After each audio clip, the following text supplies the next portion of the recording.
നെടുമ്പാശ്ശേരിയിൽ യുവാവിനെ കാറിൽ പിടിച്ചു കൊലപ്പെടുത്തിയ കേസിൽ CISF ഉദ്യോഗസ്ഥരെ കസ്റ്റഡിയിൽ വാങ്ങാനൊരുങ്ങി പോലീസ്. ഇന്ന് കോടതിയിൽ കസ്റ്റഡിയിൽ അപേക്ഷ നൽകിയേക്കും. സേനയുടെ ആഭ്യന്തര അന്വേഷണവും പുരോഗമിക്കുന്നു.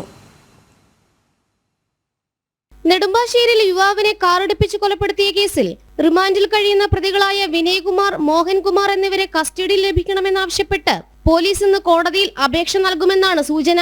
കൂടുതൽ ചോദ്യം ചെയ്യലിനും തെളിവ് ശേഖരണത്തിനുമായി കസ്റ്റഡി ആവശ്യമാണെന്നാകും പോലീസിന്റെ വാദം. പ്രതികളിൽ ഒരാളായ വിനയ്കുമാറിനെ രക്ഷപ്പെടാൻ സഹായം ചെയ്ത വിമാനത്താവളത്തിലെ മറ്റൊരു ഉദ്യോഗസ്ഥനെ ചോദ്യം ചെയ്യാൻ വിളിപ്പിച്ചിട്ടുണ്ട്. അതിനിടെ CISF ഉന്നത ഉദ്യോഗസ്ഥർ നടത്തുന്ന ആഭ്യന്തര അന്വേഷണം പുരോഗമിക്കുന്നുണ്ട്.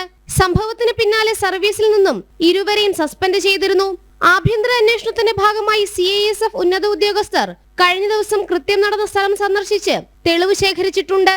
തുറവൂർ സ്വദേശി ഐവിൻ ജിജോയാണ് മരിച്ചത്. കാറുകൾ തമ്മിൽ ഉരസിയതിനെ തുടർന്നുണ്ടായ തർക്കം കൊലപാതകത്തിൽ കലാശിക്കുകയായിരുന്നു. ജനം, കൊച്ചി.